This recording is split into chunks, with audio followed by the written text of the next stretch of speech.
At Food Bank for New York City, workers are busy moving and packing donated food headed to local food pantries and soup kitchens.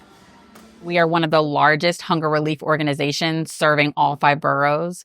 We operate and support over 90% of the zip codes that are located here in our city.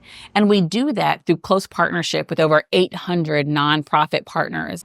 It's a busy time of year, as many Americans will join family and friends to celebrate the Thanksgiving holiday. But a new report finds that in New York, the largest U.S. city, an increasing number of its residents are struggling to eat. New York-based philanthropy Robin Hood tracked usage of the city's food pantries, finding that before the COVID-19 pandemic, 1 in 5, or 20% of adults, used a food pantry at least once between 2015 and 2019.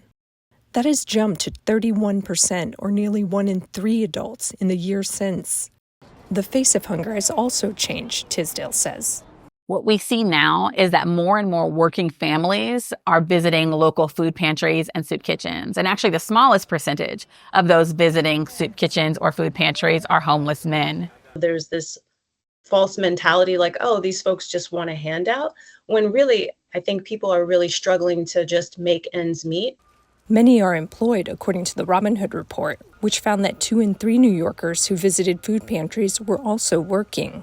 We lost a lot of jobs in the pandemic. A lot of jobs have returned, but unfortunately, a lot of the jobs that returned or just came online were really those that are just not paying enough. There is not significant wage growth.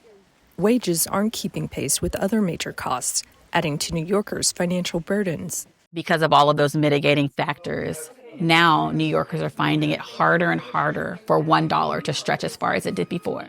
Food insecurity affects 1.3 million New Yorkers, according to the Food Bank, and it spans a spectrum of users.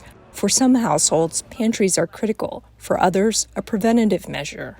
There's a trifecta of hardship in New York City, and the trifecta of hardship is the high cost of housing, childcare, and also basic necessities like food and utilities. The affordability crisis has resulted in a more diverse group of people visiting food pantries. And it's why some experts say government funding is vital, even as the new administration has signaled impending cuts to certain programs.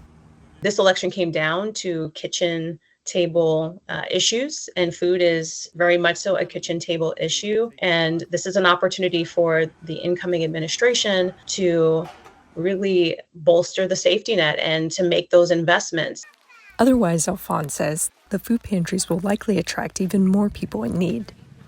Tina Trin, VOA News, New York.